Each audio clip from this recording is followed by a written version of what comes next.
오늘 주시는 말씀은 마태복음 3장 13절에서 17절입니다. 마태복음 3장 13절에서 17절입니다.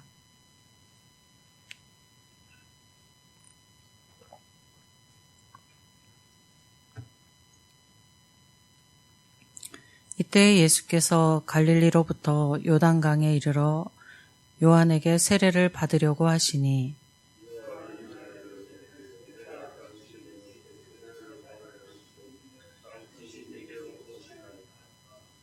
예수께서 대답하여 이르시되 이제 허락하라. 우리가 이와 같이 하여 모든 의를 이루는 것이 합당하니라 하시니 이에 요한이 허락하는지라.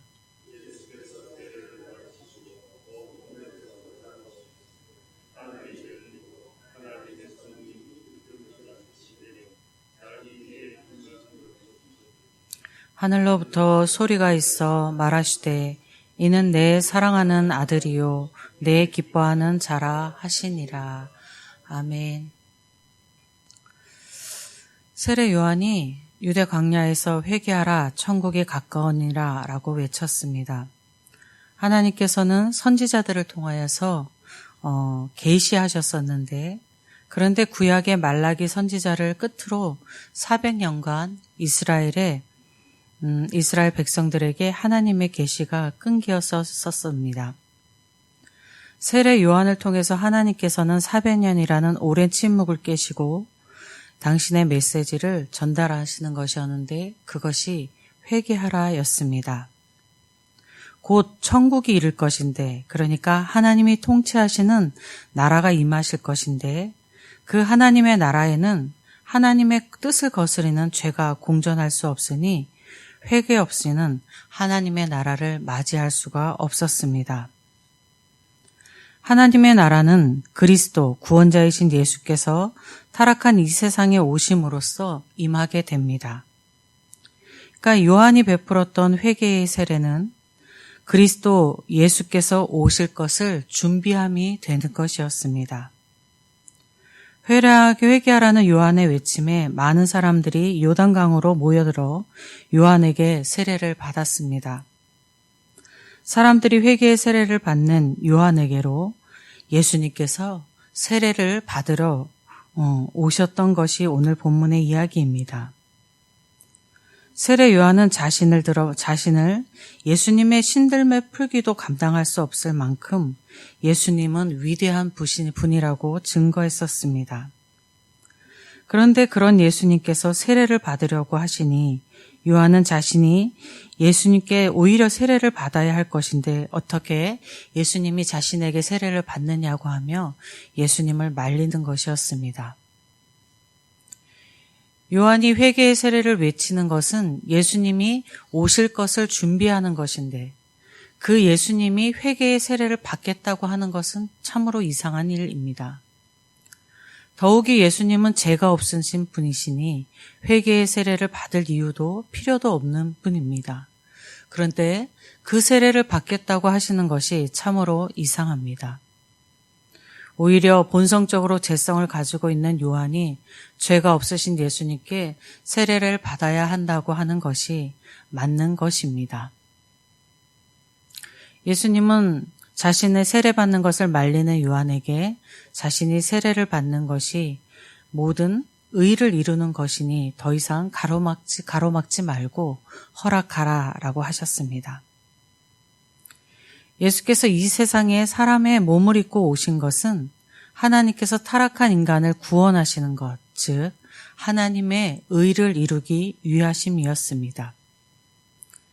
예수님은 하나님의 아들이시지만 인간 전체를 대표하는 인간으로서 세상에 오셨습니다.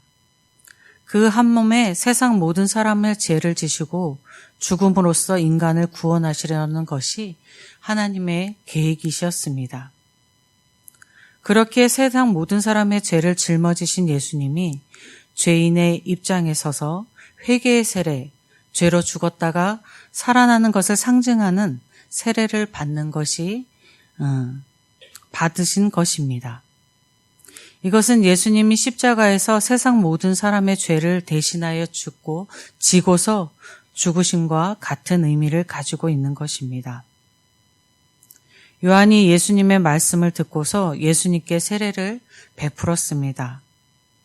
세례를 받으신 예수님이 물 위로 올라오시니 성령이 비둘기같이 내려 예수님 위에 임하셨습니다. 이것은 성령의 임재가 눈에 보이는 형체로 목격되었다는 것을 의미합니다. 예수님 곁에 있었던 세례 요한도 성령의 임재를 보았을 것이며 주위의 사람들 중에 이 성령의 임재를 본 사람이 있었을 것입니다. 그리고 하늘에서 소리가 들립니다. 이는 내 사랑하는 아들이요 내 기뻐하는 자라. 하나님의 이 말씀도 예수님과 그 주위에 있던 사람들에게 들렸을 것입니다. 하나님께서 예수님이 자기 아들이심을 공표하시는 것이었습니다. 세례 요한의 사명은 주의 길을 준비하고 그가 오실 길을 곧게 함이었습니다. 세례 요한이 사명대로 회개를 외치며 사람들에게 회개의 세례를 줌으로써 사람들이 자기의 죄를 고백하는 회개의 세례를 받게 함으로써 주의 길이 준비되었고 오실 길이 곧게 되었다라고 할 수 있습니다. 세례 요한이 준비한 길로 예수님이 오셨습니다. 세례 요한에게 예수님이 세례를 받으실 때에 그때가 예수님이 공생애를 시작하는 때입니다. 사람들이 다 깨닫지는 못했지만 그 세례 요한이 준비한 기실로 예수님이 나타내시면서 공생애를 시작하신 것입니다. 요한의 외침과 회개의 세례는 공생애를 시작하시는 예수님이 예언되었던 그리스도 구원자이심을 증거함이었습니다.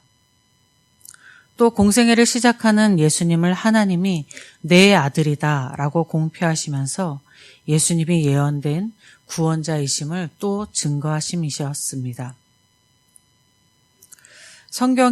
우리가 성경의 기록을 보면 하나님은 인간이 타락한 후부터 오랜 역사 속에서 계속하여서 오실 예수님이 구원자이시다. 이 오신 이분이 예수가 구원자이시다. 라고 계속 증거하고 또 증거하셨습니다. 예수만이 인간의 죄에서 구원하실 분임을 하나님은 계속하여 증거하신 것입니다. 그런데 이 증거를 듣는 모든 이들이 예수님을 그리스도로 만난 것은 아니었습니다. 오늘 우리가 예수님을 믿는 것은 하나님이 성경을 통하여 사람을 통하여서 예수가 그리스도이심을 증거하셨기 때문입니다. 하나님께서는 오늘도 예수가 그리스도임을 우리에게 성경을 통하여 사람들을 통하여 증거하고 계십니다. 우리는 예수가 그리스도를 믿는다 하면서도 그 사실에 대하여서 잊어버리거나 둔감해지기도 합니다. 하나님은 그래서인지 모르겠지만 매일 우리에게 또 다시금 예수가 구원자이시다임을 증거하고 계십니다. 여러분이 날마다 하나님의 증거하심을 깨달을 수 있고 볼 수 있어서 구원자이신 예수님과 더욱더 친밀한 동행의 삶을 하루하루 살아가시기를 바랍니다.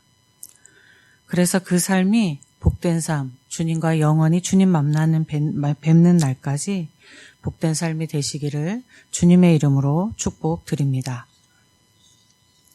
아버지 하나님 감사합니다. 죄인된 인간들을 찾아오셔서 우리에게 구원자 되시는 예수님을 보내주셔서 감사합니다. 예수를 알게 하시고 예수를 믿게 하셨으니 감사합니다.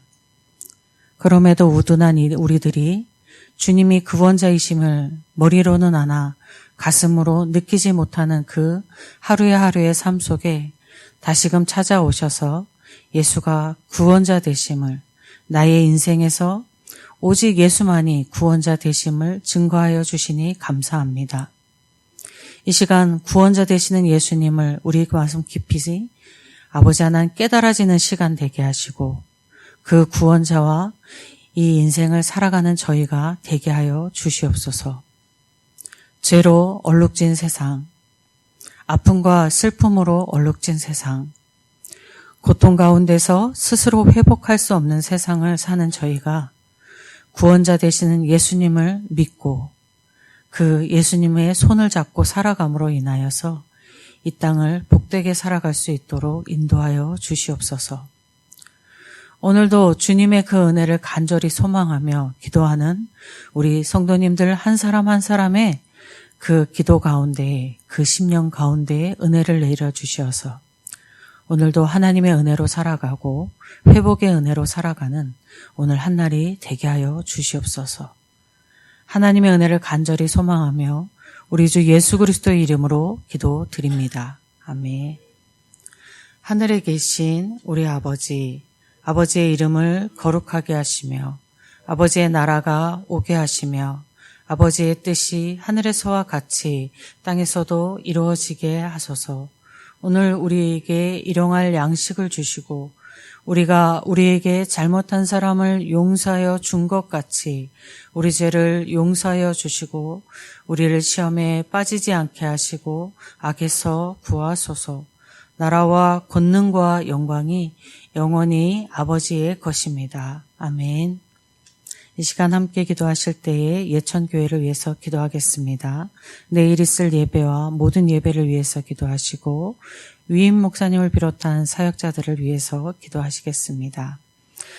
중고등부가 수련회를 마치고 오늘 돌아옵니다. 안전한 길이 되게 하시고 그들이 수련회 동안 느끼고 보았던 것이 그들의 삶에 신앙이 되고 믿음이 되어서 믿음의 사람으로 굳건히 자라나기를 함께 기도하시겠습니다. 중고등부뿐만 아니라 우리 교회학교 학생들의 믿음을 위해서 기도하시고 환우들과 환난 가운데 있는 성도들을 위해서 기도하시겠습니다. 예천지역과 나라를 위해서 기도하시고 복음이 전파되어지는 선교지를 위해서 기도하시고 우리 각자 기도 가지고 나오신 기도 제목을 위해서 기도하실 때에 주님의 이름 한번 부르고 함께 기도하겠습니다. 주여